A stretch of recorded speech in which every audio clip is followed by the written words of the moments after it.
welcome to the Over 50 Health and Wellness Podcast. I'm your host, Kevin English. I'm a certified personal trainer and nutrition coach, and my mission is to help you get into the best shape of your life, regardless of your age, so that you can show up in life as the healthiest, strongest, most vital version of yourself. Now, before we get to today's episode, I want to let you know that this episode is brought to you by Tupood. Tupood makes awesome gym apparel and gym bags and backpacks, but they're probably best known for their world-class lifting belts.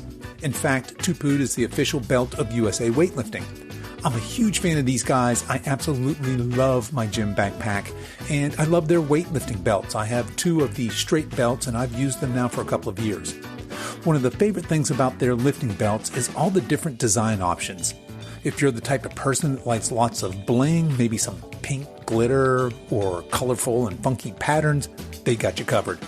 If you're not really a big bling person, no worries. They got you covered with some solid colors and subtle patterns as well. Anyways, if you'd like to check them out, head over to silveredgepartners.com and click on the Tupood icon. And because you're a listener of this show, you can save 10% when you use the coupon code SILVEREDGE at checkout. Again, that's silveredgepartners.com, and make sure to use the coupon code SILVEREDGE at checkout to save 10% off your order. That's SilverEdge all run together. Okay, enough of that. Let's get on with today's show.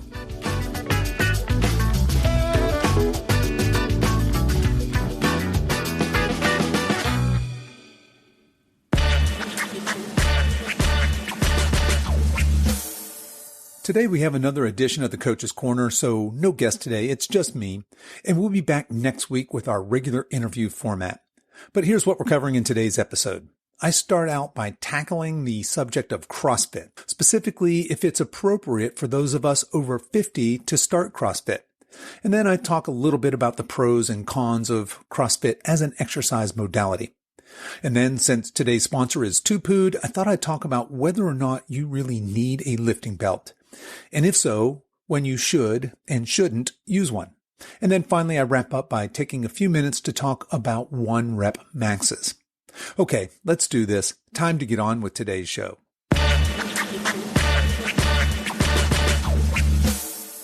Is CrossFit right for you? CrossFit seems to be a fairly polarizing topic in the exercise space. Rooted in anti-establishment punk rock ethos, in its early days, it was bold and unconventional in both its open source community and hardcore bull send, go till you puke mentality. Today, CrossFit has gone a bit more corporate. It's estimated to be a $4 billion brand with over 15,000 affiliate gyms worldwide. So before we go any further, let's define CrossFit. It's often called the sport of functional fitness, and CrossFit defines itself as constantly varied, high-intensity functional movement. So let's break that down a bit. Constantly varied is pretty much what it sounds like. CrossFit incorporates a ton of movement modalities such as weightlifting, gymnastics, running, jumping, climbing, etc. And in addition to a wide variety of actual movements, they also encourage a wide variety of loads and time domains. In other words, some workouts are short and very intense, often with heavier loads, while others are longer affairs requiring some amount of pacing. Speaking of pacing, the second element in our definition of CrossFit is high intensity. CrossFit is definitely intense, and this is where some of the perhaps well-founded criticism of CrossFit comes in, but we'll get to that in a minute. And the final part of our definition is functional movement. Wikipedia defines functional movements as movements that are based on real-world situational biomechanics. They usually involve multi-planar, multi-joint movements, which place demand on the body's core musculature. Okay, so it's no secret that I am, in fact, a fan of CrossFit.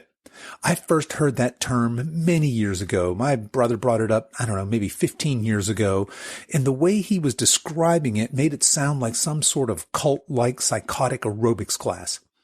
And as it turns out, my first impression wasn't that far off the mark. Fast forward another 10 years or so, and CrossFit was getting a bit more mainstream. There were snippets of the CrossFit Games on ESPN, and Rich Froning was crowned the fittest man on earth by winning 4 back-to-back CrossFit Games championships, which caused him to pop up in some of the popular fitness magazines of the day. Back then, I was still pretty early on in my own fitness journey.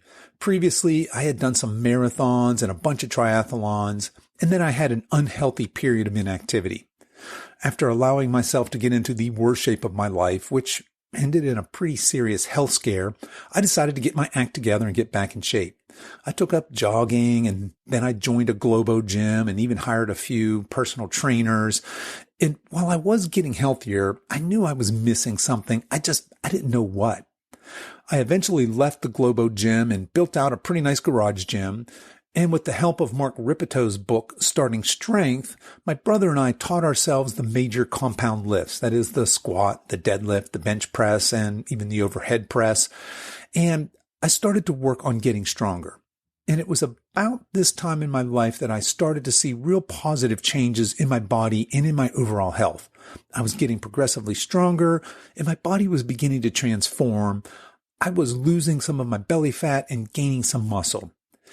And this is where I was on my health and fitness journey when I was formally introduced to CrossFit. And here's what happened. My, at the time, 15-year-old daughter, Emma, started obsessing about CrossFit. She had discovered an amazing Icelandic CrossFitter named Sarah Sigmundsdóttir on YouTube, and she just couldn't get enough. And she started saying things like, "Dad, we really got to try this." Now, I've always believed in investing in my children, and I've tried to meet them where they are and get involved in things that they are passionate about. So after several non-committal, we should try that's on my part, we made the commitment to visit a couple of local CrossFit gyms. So quick pause in the story here. My main apprehension about CrossFit wasn't the fact that this Sarah woman was snatching a barbell overhead at a weight that I was probably deadlifting at the time, or watching her go full-on beast mode in her workouts, but rather that I had never worked out in a group or class setting. Sure, I'd done some bike rides and running in small groups, but gym time was when I put on my headphones and basically ignored everyone else and went about my business.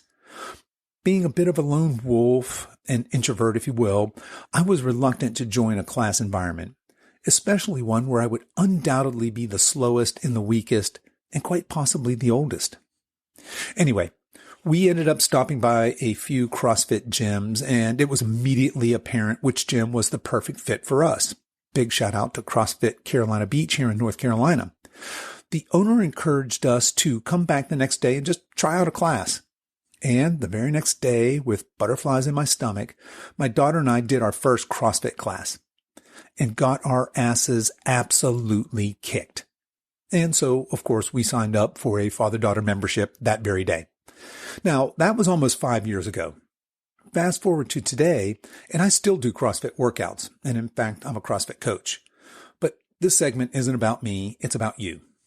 In spite of the fact that I love both coaching and participating in CrossFit, I'm not fanatical.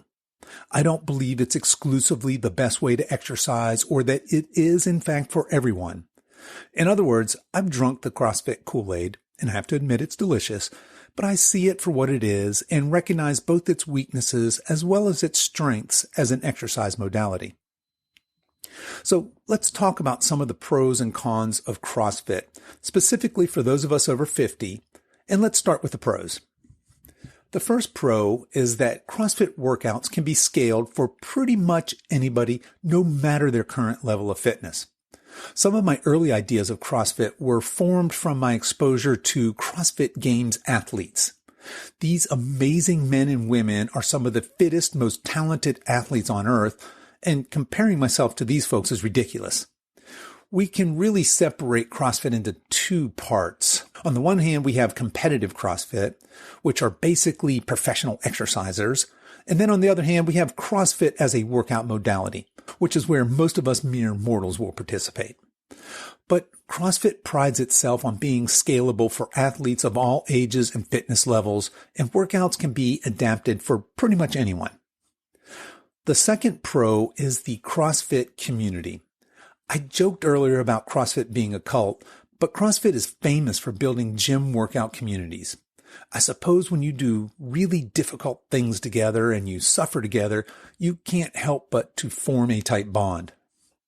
The next pro on my list is that CrossFit provides a competitive outlet.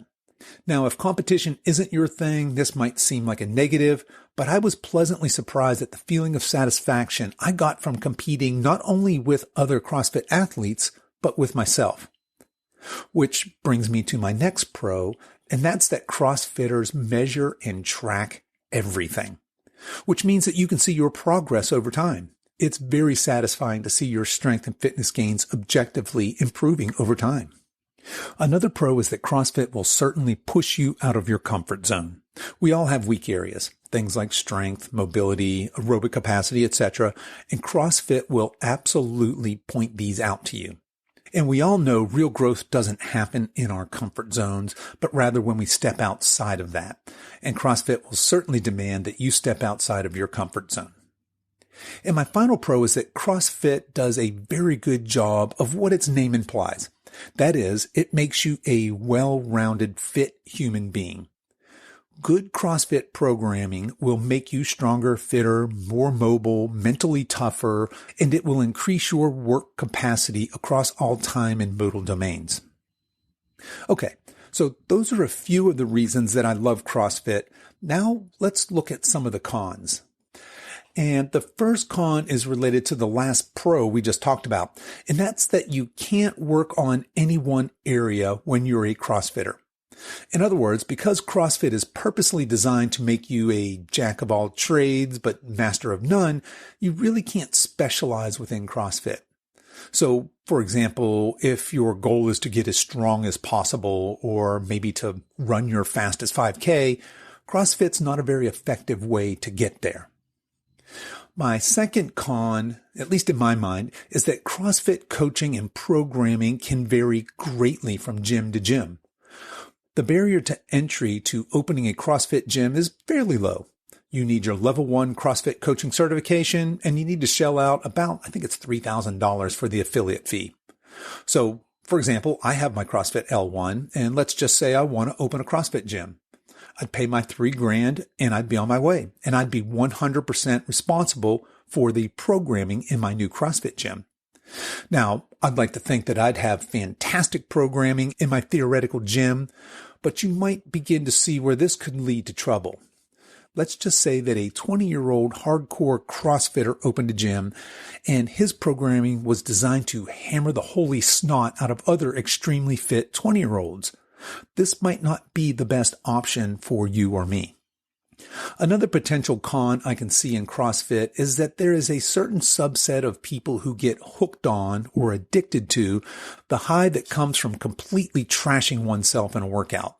We call these folks cortisol junkies, and while this is fine in appropriate doses, over time this can lead to overtraining and poor metabolic health, which is the exact opposite of what we want from our training program. All right, so I saved this con for the last intentionally because it's the one that gets the most publicity, and that's the claim that CrossFit is unsafe and you're likely to get hurt. And while there are some studies that show that you're no more likely to get injured participating in CrossFit than other forms of intense exercise, it's not hard to see why this message is perpetuated. CrossFit promotes using many highly skilled movements, things like the Olympic lifts, which are the clean and jerk and the barbell snatch, as well as gymnastic movements such as kipping pull-ups, muscle-ups, and handstand push-ups. To add fuel to the fire here, these movements are often done for time. In other words, as fast as you can. So it's not hard to imagine that if you're doing a very complicated movement like a barbell snatch for time, that is at a very high intensity, you'll likely fatigue and your form will break down. And that creates a potential for an environment that's just ripe for injury. And this is really the crux of the issue when it comes to deciding if CrossFit is right for you. If you're the kind of person who loves a challenge and loves learning new things, but is also disciplined enough to self-regulate and not let excitement or ego get in your way, CrossFit might be great for you. In other words, if you can understand and stay within your limits and not worry about how fast or heavy the person next to you is going, because remember, you are competing, and at the end of the workout, everyone's scores will be posted on the whiteboard, then CrossFit might be a good fit for you. If, on the other hand, you're someone who's very competitive and always likes to push the envelope, chances are that you might have a very short CrossFit career. As I said at the beginning of this segment, I personally love CrossFit. I love learning new skills, improving existing skills, and I love measuring and tracking my progress. I also love the community and the overall fitness it brings.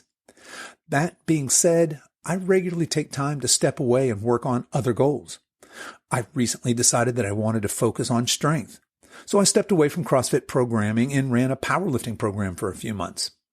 So back to our original question, should you do CrossFit? Well, like so many things in life, the answer is it depends. It depends on your goals, your personality, and your personal preference. But I'll leave you with this. It doesn't depend on how old you are.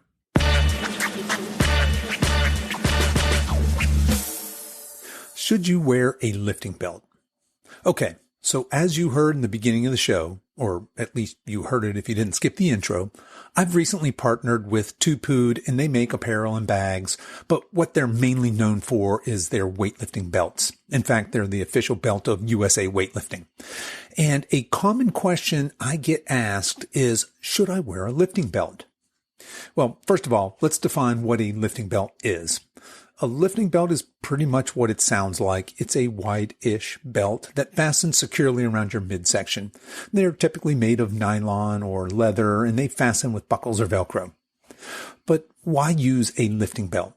Well, besides looking like a badass, a weightlifting belt has two primary functions, and that's safety and performance. In other words, a lifting belt is commonly used to lift heavy loads safely. So let's take a minute and dive into how lifting belts work, and then we'll discuss when it's appropriate to wear one. So basically, a lifting belt works by giving your core a tactile cue to press into. The idea is that you cinch the belt firmly around your midsection, right around your navel, and the belt should be snug but not crazy tight. And then as you're preparing for your heavy lift, most commonly a squat or a deadlift, you brace your core by forcefully pushing your abdomen into the belt, and you hold that bracing posture throughout the lift. The idea is that the belt, along with this bracing motion, help to stabilize the spine and lower back, which in turn allows you to lift those heavier weights more safely. Okay, so that's the mechanics of the belt, but when should you use one? As I just mentioned, lifting belts are typically worn when doing heavy compound lifts, most commonly the squat and the deadlift, but they can be valuable for the overhead press as well. But what does heavy mean? Certainly heavy is subjective. What's heavy to me might be light to you and vice versa, but a good rule of thumb is to use a lifting belt whenever your weight starts getting north of 80% of your 1 rep max. Now, if you're not sure what your 1 rep max is, stand by because we're going to discuss that in just a minute. But in the meantime, another way of defining heavy is by the number of reps you're doing. If your workout calls for sets of 1, 2, or 3 reps, commonly referred to as singles, doubles, or triples, that's considered heavy, and a lifting belt would absolutely be appropriate in those cases. Many people prefer using their belt for any work of 5 reps or lower. But if a lifting belt increases the safety of heavy lifts, why not wear one all the time or when you're lifting lighter loads? That's a great question, and here's the deal. Whenever we perform any compound lift or movement, we should be in the practice of bracing our core, whether we're wearing a belt or not. And the way we brace our core during a compound movement is actually different when we wear a lifting belt versus when we perform the lift without one. We've already discussed the mechanics of bracing your core when using a lifting belt. You're aggressively pushing your abdomen into the belt in an attempt to stabilize your core, but the mechanics of bracing your core without a belt are different. When you brace your core without a lifting belt, you tighten your core as if someone were going to punch you in the stomach. And there is a subtle difference between these two bracing techniques. With a belt, you're actively pushing outward against an object that's providing resistance.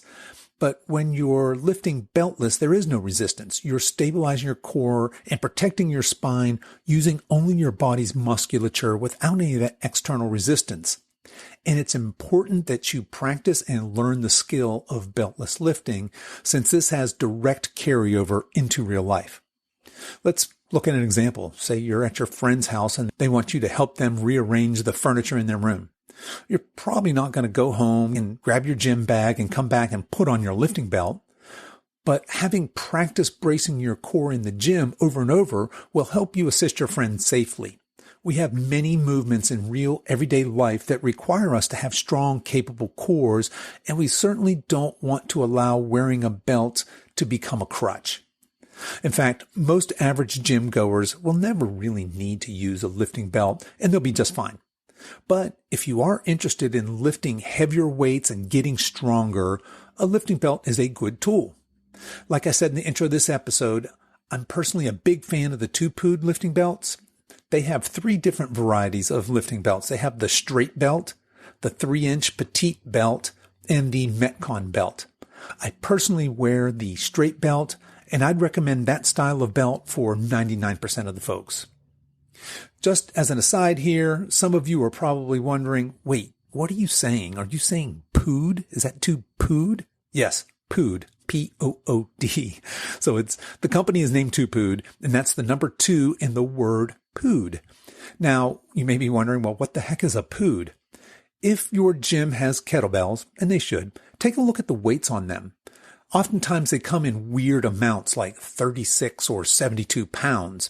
And a pood is a Russian unit of weight equaling 36.121 pounds, or that works out to about 16.38 kilograms.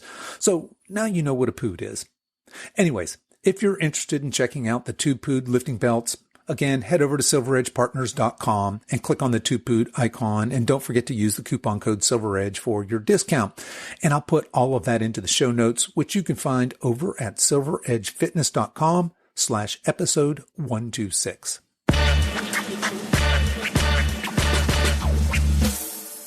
How to calculate your 1 rep max. Okay, so we just said that you might want to consider wearing a lifting belt when you start lifting north of 80 or 85% of your 1 rep max. But what if you're not sure what your 1 rep max is? Well, let me back up. Let's define a 1 rep max first. A 1 rep max is exactly what it sounds like. A 1 rep max is the maximum weight you can lift for 1 rep. And I'd add to that, especially for those of us over 50, that a 1 rep max is the maximum amount of weight we can lift for 1 rep with perfect form. So let's use a barbell squat as an example.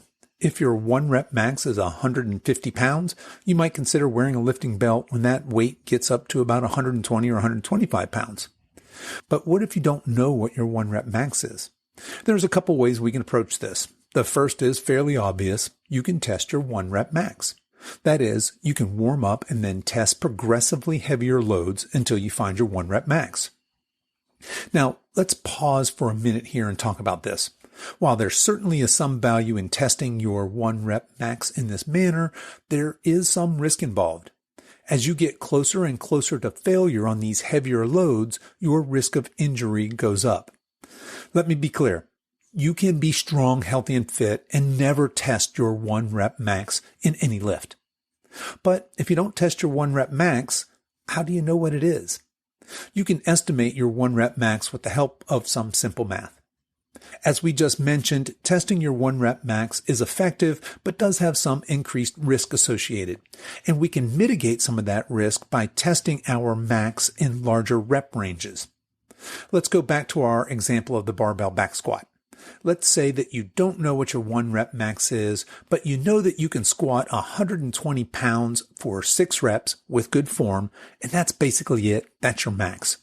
With that information, we can approximate your 1 rep max. There are a number of different formulas available for calculating 1 rep maxes, but we'll use one of the more common. It's called the Epley formula, which goes like this. Your 1 rep max is your weight on the barbell times 1 plus the number of reps divided by 30, which in this example would work out to an estimated 1 rep max of 145 pounds. Now, don't worry too much about the formula. You can Google 1-rep max calculator and a whole bunch of responses will come up. Just plug in your reps and your weights and the calculator will spit out your estimated 1-rep max. But knowing your 1-rep max is useful for helping you reach your goals as well as for measuring your progress. If your main goal is aesthetics and hypertrophy, you'll want most of your rep ranges to be in the 70 to 80% range of your 1-rep max. On the other hand, if your goal is to increase strength, you'd want most of your rep ranges to be north of 85% of your 1-rep max. So there you have it. If you don't already know your 1-rep maxes, especially on your big compound lifts, things like the deadlift, the squat, the bench press, overhead press, rows, etc., decide on which method of testing is most appropriate for you and your personal goals.